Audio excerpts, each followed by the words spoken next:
Es un gusto poder estar con ustedes de nuevo en este curso de Nutrición Deportiva Aplicada 2. Es el último que les voy a impartir y vamos a empezar el curso con una unidad muy importante que es la unidad del abordaje del peso y la composición corporal del atleta. Y esta semana vamos a ver el manejo del peso y la composición corporal en atletas. Es un tema muy importante porque es una de las principales razones por las cuales tanto atletas como entrenadores nos van a buscar para asesorarlos con relación a esto y que los acompañemos para el logro de estas metas que nosotros podemos establecer o que ellos ya tienen establecidos de acuerdo al tipo de deporte que practican o de entrenamiento que están realizando.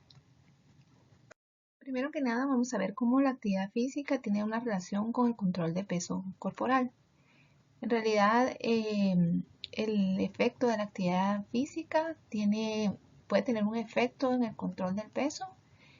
Sin embargo, no es lo más importante para el control y manejo del peso, pero sí tiene un efecto bastante importante.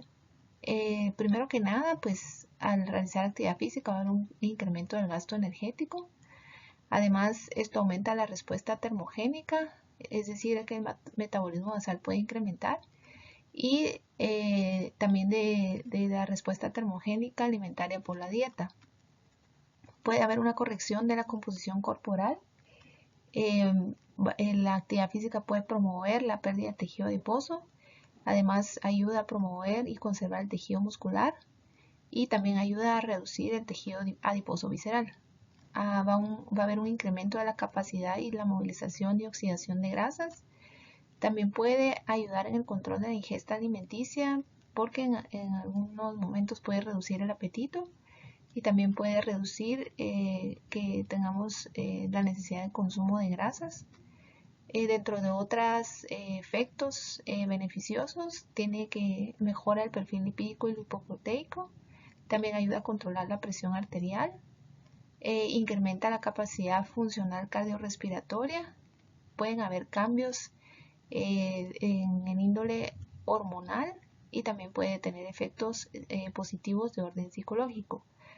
En realidad, nosotros nos vamos a encontrar en la práctica con que tenemos atletas o deportistas que hacen actividad física moderada o intensa o tienen un régimen de entrenamiento bastante intenso.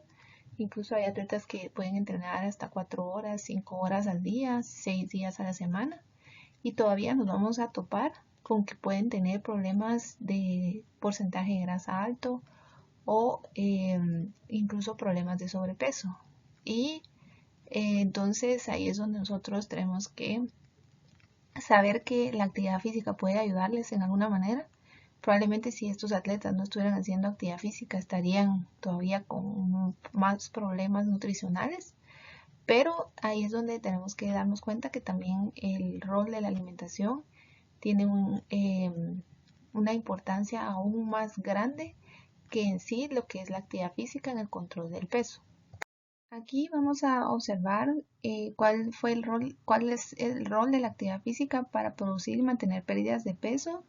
Sin embargo, en este estudio se hizo un cuadrito resumen en donde en la última columna se ve la significancia, pero cuando solo se hace la comparación de ejercicio con un control donde no se hace ninguna intervención, aunque en algunos de los estudios también una de las intervenciones fue de la dieta.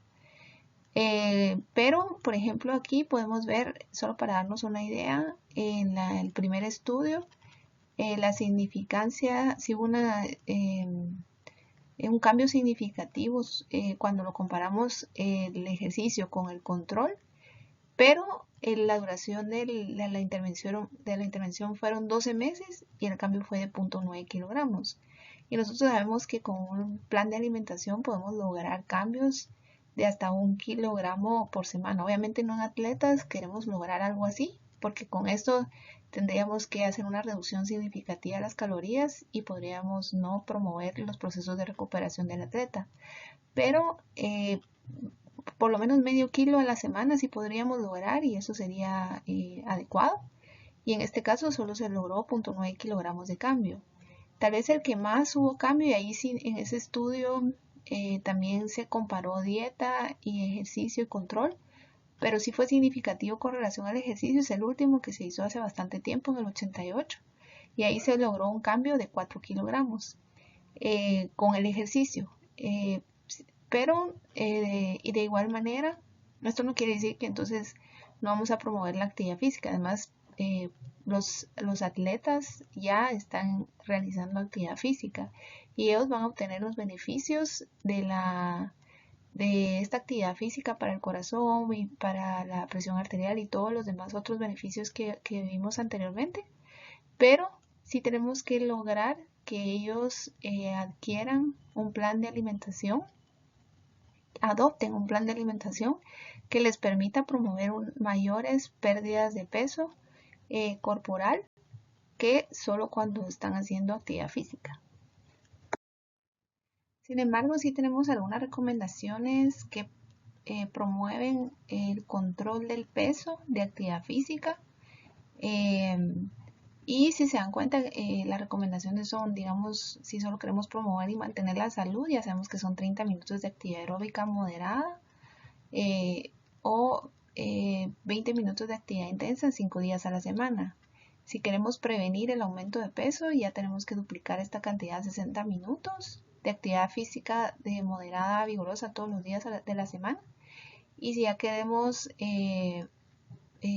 tratar de reducir el peso ya en personas con sobrepeso o obesidad, ya tendrían que ser entre 60 a 90 minutos diarios de intensidad moderada y con un gasto significativo de calorías. Aunque, si se dan cuenta, en teoría vamos a lograr esto, pero si vemos el cuadrito anterior, habían personas que solo con la actividad física no habían cambios significativos en el peso. Entonces volvemos a lo mismo de que sí es importante que las personas hagan este tipo de actividad física, los que no están haciendo, pero para los atletas sí es fundamental que nosotros les demos un plan de alimentación para que ellos puedan lograr y mantener las metas de peso y de composición corporal de acuerdo al deporte que practican.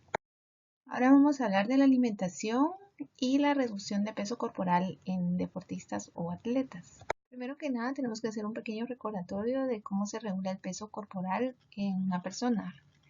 La regulación del peso corporal va a estar determinada por la ingesta de alimentos y también el gasto de energía que nosotros hagamos. Y la ingesta de alimentos va a estar regulada principalmente realmente es un fenómeno muy complejo y también surge de la interacción de mecanismos centrales y periféricos, pero la ingesta de energía o de alimentos está controlada por el hambre, es interno, el apetito y la sensación de saciedad. Si hablamos del hambre, al decir que es interno, pues es de naturaleza genética fisiológica. Esto, para que nosotros sintamos hambre, se recibe información por medio de los niveles de glucosa sanguínea, neurotransmisores, el sistema gastrointestinal y varias hormonas, como por ejemplo la leptina. Cuando los niveles de grasa empiezan a bajar significativamente, también empiezan a bajar los niveles de leptina y esto hace que nuestro cerebro empiece a dar, porque si bajan los niveles de grasa, eso también crea como una señal de alerta de que algo probablemente está pasando. Y como la grasa es un mecanismo que tiene el cuerpo, la grasa corporal adiposa es un mecanismo que tiene el cuerpo para de sobrevivencia. Si esto baja de repente, entonces el cuerpo va a hacer lo posible por restituir la grasa que se perdió y por lo tanto va a mandar señales al cerebro para que nosotros sigamos sintiendo hambre y sigamos consumiendo comida. Luego, eso es un ejemplo. Luego vemos que el apetito es externo Es más de naturaleza psicológica y se va formando como respuesta a la alimentación, a las preferencias aprendidas, a aspectos como la religión, la cultura, el estado emocional, como el estrés, la ansiedad, a aspectos ambientales como la disponibilidad de alimentos. Y la sensación de saciedad es la inhibición del hambre que va a ocurrir luego de la ingesta de alimentos.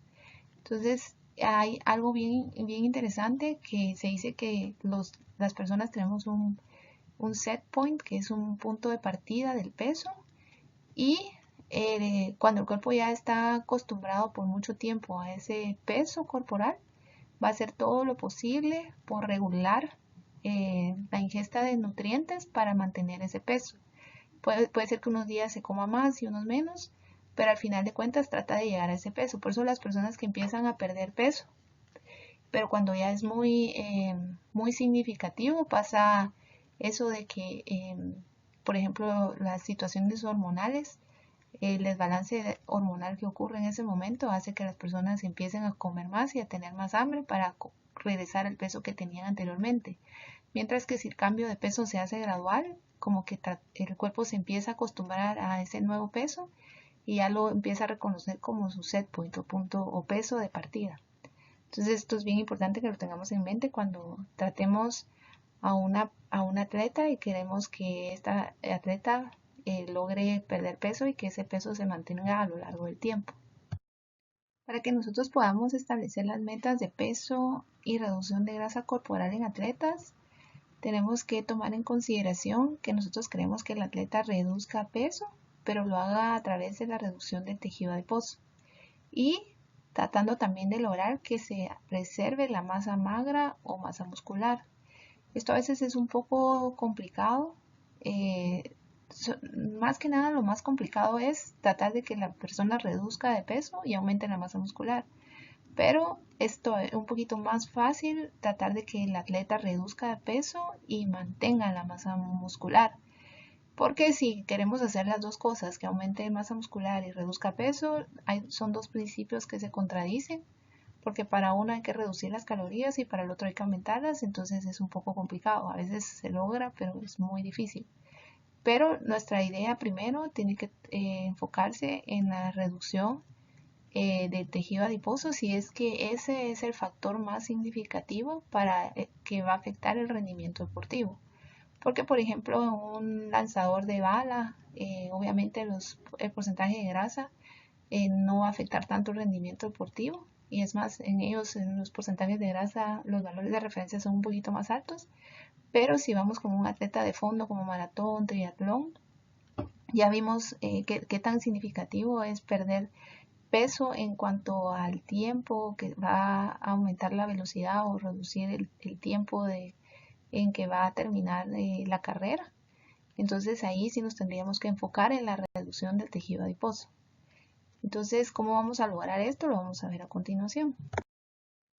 Entonces, ¿cómo vamos a establecer estas metas? Previo a un descenso de peso corporal que venga del descenso del tejido adiposo, tenemos que evaluar si esto no va a afectar la salud del deportista.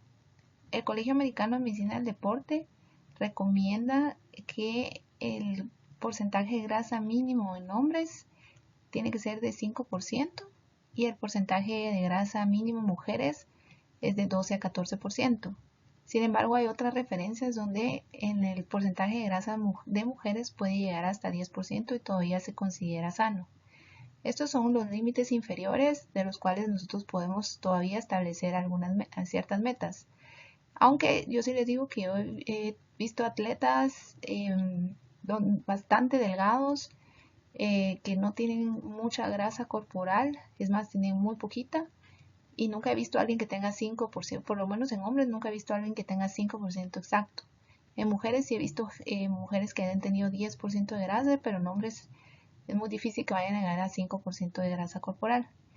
Pero esto es como el mínimo, ¿verdad? Entonces, pero nosotros, bueno, yo les he compartido las referencias de porcentaje de grasa de las metas de acuerdo al deporte que se practica, a la etapa de preparación. Y esto lo podemos tomar como base para nosotros también establecer las metas que deseamos. De ahí nosotros también podríamos individualizar y también caracterizar el rendimiento con relación a la composición corporal de nuestro atleta que estamos evaluando.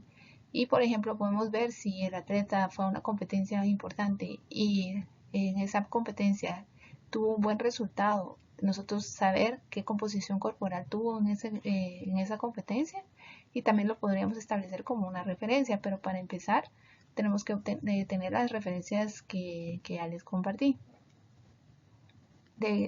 no solo de porcentaje de grasa, sino también de masa muscular.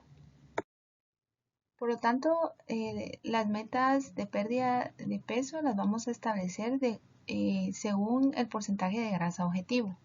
¿Y cómo vamos a hacer ese cálculo? Lo vamos a hacer de la siguiente manera. El primer paso es que vamos a estimar la masa grasa del atleta. ¿Y cómo vamos a obtener eso? Tenemos que multiplicar el peso por el porcentaje de grasa que tuvo partido 100.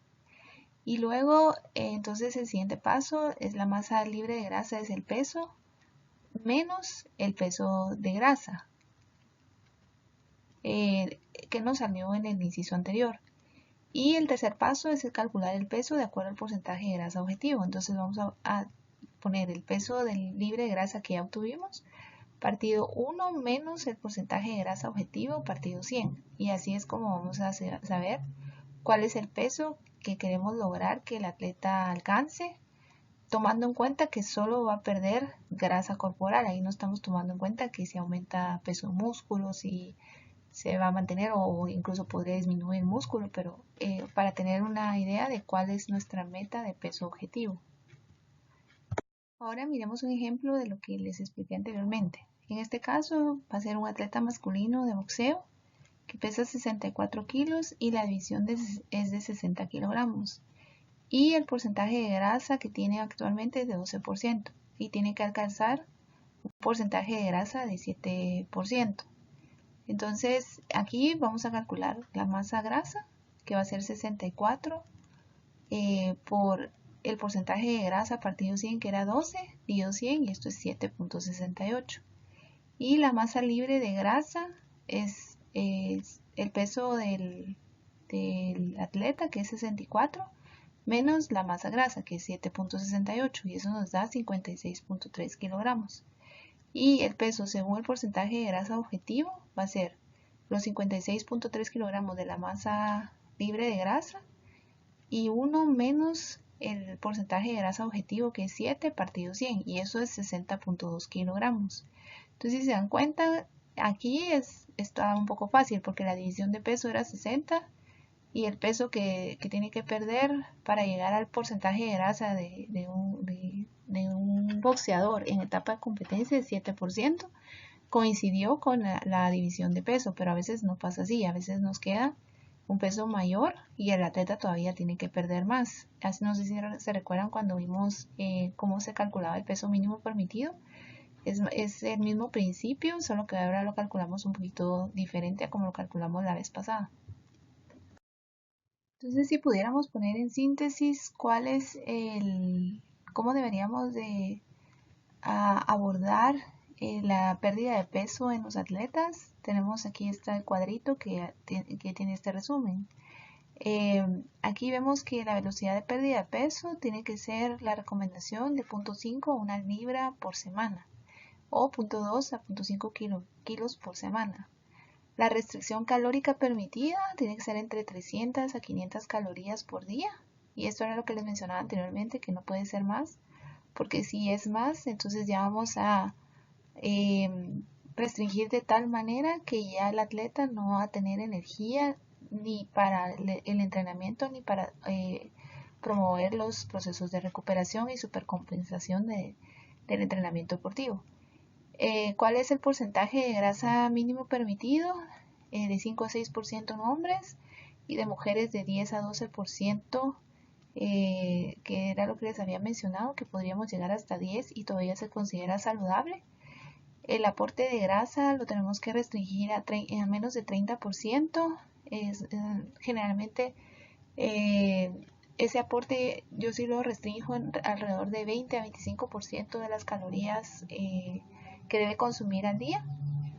Los carbohidratos, dependiendo del deporte que practica y todas las recomendaciones que hemos dado anteriormente, este es un rango entre 60 a 70%, pero incluso podría ser 55 a 70% dependiendo el deporte practicado. Lo importante aquí es limitar el consumo de azúcares simples, que es lo que más va a afectar el peso, y promover el consumo de granos y cereales integrales. Y la proteína, 15 a 20%, y ya vimos que en la recomendación de proteína hasta 2.5 gramos por kilogramo es adecuado, según lo que ya hemos hablado con anterioridad. Y todo esto también lo tenemos que integrar al deporte que practica el atleta, a las características del entrenamiento, a todo lo que hemos hablado, incluso de periodización de carbohidratos, etcétera. Entonces, esto solo es como una recomendación general, pero nosotros ya eso lo trasladamos a la individualización del atleta que estamos atendiendo. Algo también muy importante es que muchas veces con la simple modificación de hábitos alimentarios vamos a lograr cambios significativos en porcentaje de grasa en muchos de los atletas. Por lo tanto, la evaluación dietética del atleta es muy importante, y al inicio yo a veces empiezo con esto, modificar los hábitos alimentarios que están mal. Con eso ya los atletas empiezan a ver cambios, y ya de ahí, si es necesario, entonces ya se hace como un plan de alimentación establecido con las restricciones y las metas que puse anteriormente. Pero al inicio, si cambiamos hábitos, logramos que los atletas cambien hábitos de alimentación, ya vamos a ver una gran diferencia. Yo a veces he hecho pruebas con atletas cuando ya inclusive solo se quitan el azúcar de la dieta, de los frescos, de las bebidas, ya llegan a la siguiente semana y ya vemos cambios en pliegues de grasa muy significativos, y de ahí continuamos con algunos otros cambios, pero al final la idea es que ellos se den cuenta que la alimentación sí juega un rol bien importante en el cambio de su composición corporal, y para que ellos puedan lograr las metas que nos hemos propuesto. ¿Y qué podemos decir de los suplementos que existen para bajar de peso? ¿Será que pueden ser adecuados para deportistas? Es lo que vamos a ver ahorita. Bueno, estos son un resumen de los suplementos que hay, el tipo de acción y el suplemento que lo hace, ¿verdad? Entonces tenemos los que incrementan el gasto energético, o sea, son termogénicos, y ahí dentro de todos podemos ver la cafeína, que en realidad nosotros sí la usamos con atletas, pero no por el efecto como tal para que bajen de peso, sino por el efecto ergogénico que tiene. Hay moduladores de el metabolismo de los carbohidratos, como el ginseng, el policonato de cromo, algunos que aumentan la saciedad como la goma guar, el psyllium. En el caso del psyllium sí es algún suplemento que se ha dejado con los atletas, pero más que nada eh, para aquellos que tienen problemas de estreñimiento. Hay algunos que incrementan la oxidación de grasas y reducen su síntesis. Aquí hay varios, pero sin embargo la evidencia detrás de ello es dudosa todavía. Algunos que pueden bloquear la absorción de grasas, como el chitosan, aumentan la eliminación de agua, extractos de hierba, diente de león, supresores del apetito, como el extracto San John, misceláneos o inespecíficos, como la espirulina, la laminaria. Sin embargo, miren, de todo esto no se tiene una gran evidencia. Como les digo, realmente los que sí son efectivos para bajar de peso es la efedra, pero está prohibida en Estados Unidos, y aparte es una sustancia que se consideraría doping. Incluso la naranja agria, que no la veo acá, esa es considerada doping también, entonces tampoco se podría usar. El extracto de té verde, por ejemplo, pues tiene alguna cierta evidencia de que funciona, pero en algunos casos se ha visto toxicidad hepática. Entonces en realidad no es algo que nosotros promovamos. sobre todo por la falta de evidencia científica que hay y porque también podrían algunos de ellos ser sustancias doping que no pueden utilizar los atletas. Entonces, solo para que este es el efecto, pero miremos también cuál es la evidencia que hay detrás de cada uno. Entonces, este cuadrito es bonito porque están más o menos todos los suplementos que mencioné en el cuadrito anterior. Aquí está la calidad, la seguridad, la eficacia y cuál debería ser la postura. Y si se dan cuenta en la eficacia, si nos centramos en eso, la única que está que es eficacia es la efedra y la cafeína, que sí es presente.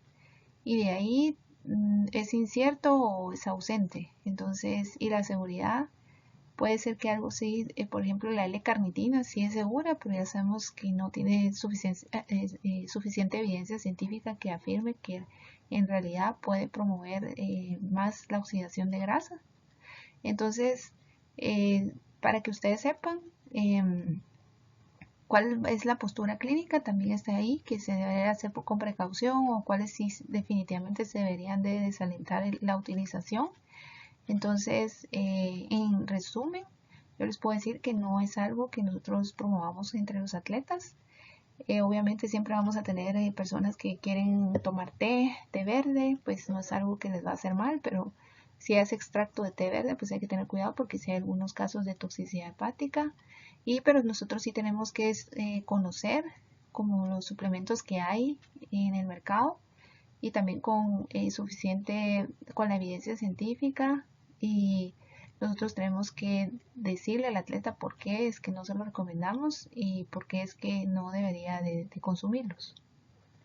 Ahora vamos a hablar de las estrategias que hay para aumentar peso y masa muscular en deportistas, porque básicamente cuando queremos incrementar el peso de los atletas, nos tenemos que enfocar más que nada en la ganancia de masa muscular, porque si solo, y esto tiene que ser una combinación de las modificaciones dietéticas con el entrenamiento que van a lograr este efecto, porque si solo incrementamos la ingesta calórica para lograr este objetivo, pues vamos a obtener una ganancia de peso, pero no va a ser precisamente de masa muscular, sino que de tejido adiposo. Como ya les había mencionado, para incrementar la masa muscular tiene que haber un aporte calórico superior al gasto. También tenemos que lograr producir un balance de nitrógeno positivo. Nosotros cuando incrementamos calorías, se incrementan todos los nutrientes y dentro de ellos el consumo de proteína. Hacemos las modificaciones pertinentes para que no incremente el consumo de grasas. Y con esto y en conjunto con el entrenamiento vamos a lograr la ganancia de peso, principalmente de masa muscular. Cuando realizamos modificaciones en la dieta y esta en realidad la hacemos hipocalórica y no hipercalórica, sobre todo para el objetivo de reducir masa grasa, podría ayudar un incremento moderado en el aporte de proteínas para por lo menos lograr mantener la masa muscular. Y como les he mencionado, pues yo en algunas ocasiones he visto que hasta se ha logrado incrementar un poco la masa muscular. Pero en realidad el principio principal es incrementar las calorías para este objetivo. Con relación al aporte de proteína, nosotros tenemos que considerar primero la composición de la proteína o el perfil o relación de los aminoácidos aportados. Ya hemos hablado de los tipos de proteína que hay y que obviamente es un poco más efectivo dar una proteína de origen animal por el aporte o perfil de aminoácidos. Y si estamos pensando que es un atleta vegetariano o vegano, por ejemplo, entonces tenemos que saber que si vamos a dar proteína de origen vegetal, tenemos que aumentar la cantidad de proteína que vamos a dar para lograr el efecto deseado. El tiempo que se realiza la ingestión con relación a la actividad física, el timing, también ya lo hemos hablado. Y importante el consumo de proteína después del entreno. Y también la proteína que se pueda tomar en la noche antes de dormir para también promover los procesos de recuperación y promover la ganancia de músculo. Y la ingesta de esta proteína con otros nutrientes como por ejemplo los carbohidratos, que son muy importantes para lograr el efecto anabólico y la construcción de músculo después del entreno, e incluso la combinación de la proteína con algún carbohidrato antes de dormir también puede ser efectiva. Entonces, ¿cuál va a ser el resumen de las recomendaciones para aumentar peso en deportistas? La velocidad del incremento de peso puede ser de 1 a 2 libras por semana. Entonces, eso en kilogramos es de 0.5 a 1 kilo por semana. Y en este caso, para el aumento calórico, las recomendaciones pueden ser incluso incrementos tan pequeños de 300 calorías hasta incluso 1000 calorías por día. O 40 a 50 calorías por kilogramo. Y el aporte de grasa siempre lo tenemos que mantener bajo para que no incremente el tejido adiposo, menos de 30%, y los carbohidratos de 60 a 70%, limitando el consumo siempre de azúcares simples y tomando en cuenta que este valor también podría variar dependiendo del deporte, este rango de 60 a 70%. Y la proteína, al igual que en la diapositiva para disminuir peso de grasa, del 15 al 20% y que no sea mayor de 2.5 gramos por kilogramo de peso. Todo esto al final, otra vez lo tenemos que integrar a todos los demás conocimientos que tenemos sobre los diferentes deportes, las recomendaciones de acuerdo al deporte que se practica, a las características del atleta como tal, y ya ponerlo todo en contexto para poder hacer el plan de alimentación del atleta. A veces resulta un poco complicado dar todas las calorías que se necesitan para ganar peso y masa muscular, sobre todo porque ya los requerimientos de un atleta están incrementados y solo tratar de llenar esos requerimientos con comida cuesta. No digamos todavía si vamos a aumentar el consumo calórico, también a veces es un poco complicado darlo solo con comida. Entonces, a veces sí tenemos que utilizar los suplementos para complementar la alimentación y que sea un poquito más fácil que el atleta pueda lograr estas metas de ganancia de peso. Para eso tenemos complementos alimenticios como el Ensure, incluso la Glucerna, el Enterex, que se pueden dar hasta 1 o 2 veces al día y podrían incluso servir como suplementos que se utilizan después del entreno, o la glucena, por ejemplo, que se podría utilizar antes del entreno. Los gainers, que son complementos que son bastante altos en calorías. Este es un vaso de esos, puede aportar hasta 500 calorías de un solo, como por ejemplo el Myoplex Pro Gainer, pero esos también, aparte de bastantes carbohidratos, también tienen un buen aporte de grasa, entonces lo tenemos que tomar en cuenta dentro del cálculo que hagamos al atleta. También los suplementos de proteína o suero pueden servir. Bueno, los suplementos de proteína, no solo el suero de proteína, sino la caseína también, pero siempre complementándolos con carbohidrato para promover la ganancia de músculo. Y la creatina, que no es su función principal, pero al final de cuentas la creatina como que incrementa la capacidad de hacer un trabajo, de tener energía para poder producir fuerzas máximas. Entonces esto también ayuda a promoverla como un efecto indirecto, ayuda a promover la ganancia de masa muscular. Entonces estos serían básicamente los que nos podrían ayudar para obtener este objetivo. Ahorita vamos a ver un caso que es para reducción de peso y vamos a ver cómo sería el abordaje entonces nutricional de este caso. Este atleta es un atleta del género masculino, tiene 21 años y el deporte que practica es karate y la división de peso es más de 84 kilogramos. ¿Cómo es el entrenamiento y la actividad diaria? Tiene horario de entreno de 10 a 11 y de 2 a 3 de la tarde. Y ese es el entrenamiento de karate. Y de 7 a 8 horas hace un entrenamiento de fuerza. Eso lo hace de lunes a viernes y sábado solo los 2 entrenos de karate. La actividad diaria estudia administración y tiene una actividad leve el resto del día. ¿Y en qué etapa de preparación está? Está en la general y la próxima competencia es en octubre.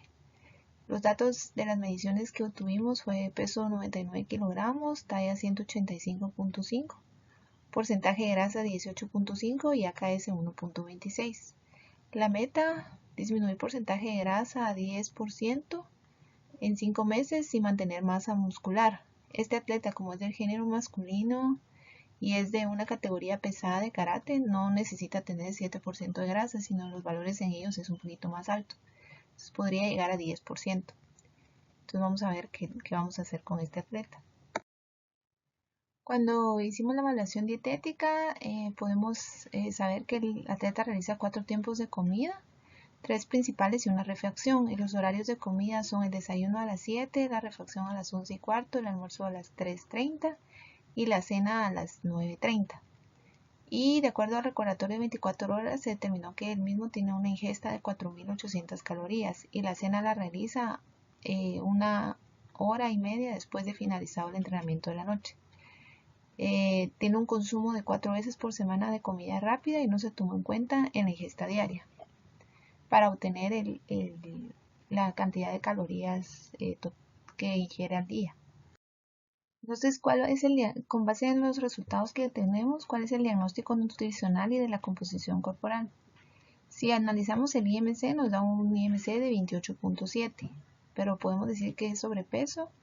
En realidad no, porque el porcentaje de grasa está en 18.5 y este porcentaje de grasa no se considera un porcentaje de grasa para establecer que tiene sobrepeso la persona. Para un atleta del género masculino. Además, el desarrollo muscular está en 1.26 y el desarrollo muscular es bastante significativo, por lo que esta masa muscular está aportando una buena cantidad de peso al atleta y esto es lo que ha incrementado el índice de masa corporal. Si hablamos de la composición corporal, más o menos ya lo mencioné, el 18% sí está alto para el atleta porque los valores de referencia son de 10 a 14 y el AKS está adecuado porque el valor de referencia es de 1.22 a 1.26 o más. El diagnóstico entonces sería estado nutricional normal con porcentaje de grasa alto y desarrollo de masa muscular adecuado. Entonces, el cálculo del requerimiento energético, esto ustedes ya lo saben. En este caso lo vamos a calcular con el método combinado del gasto energético en reposo con el factor de actividad y el gasto del plan de entrenamiento. Entonces el gasto energético en reposo, aquí si usamos la fórmula de Mifflin, nos da que son 2.112 calorías y cuando ya le vamos a aumentar el plan de entrenamiento, vemos que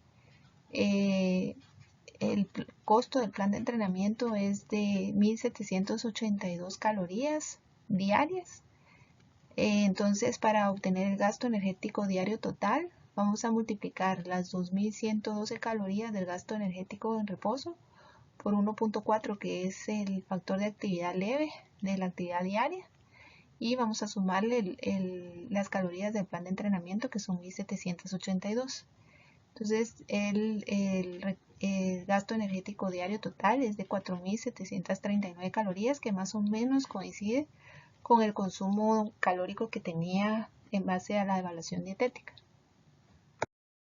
Entonces, ¿cuál va a ser nuestro plan para disminuir de peso? Primero tenemos que calcular el peso ideal con base a las metas de porcentaje de grasa.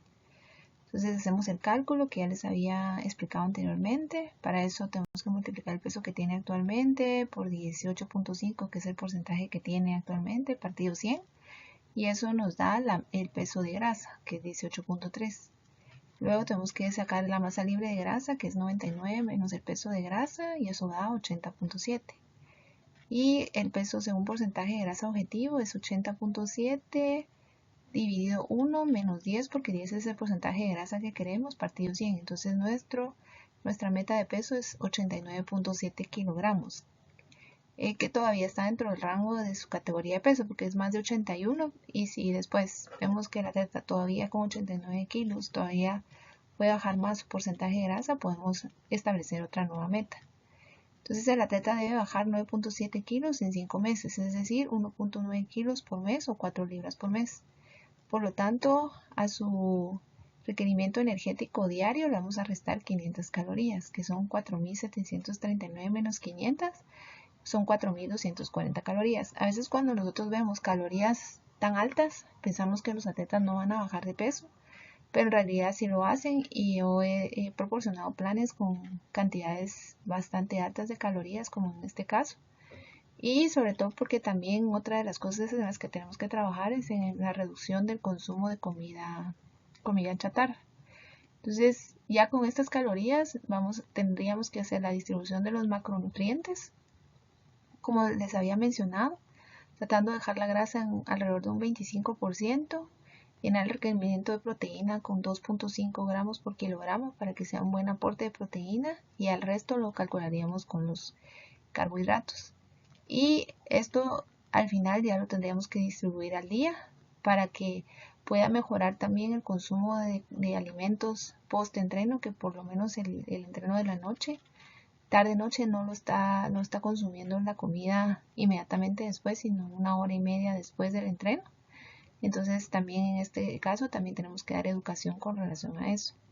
Entonces básicamente este sería el ejemplo, y ustedes me imagino que han tenido ya atletas a su cargo a los que les han dado planes, ya sea para disminuir o para ganar peso, eh, pero espero haberles dado algunas otras herramientas para que ustedes puedan complementar los conocimientos que ya tienen, y de esta manera poder dar un mejor tratamiento o una mejor abordaje nutricional en este tipo de manejo para ya sea disminuir o ganar peso en los atletas.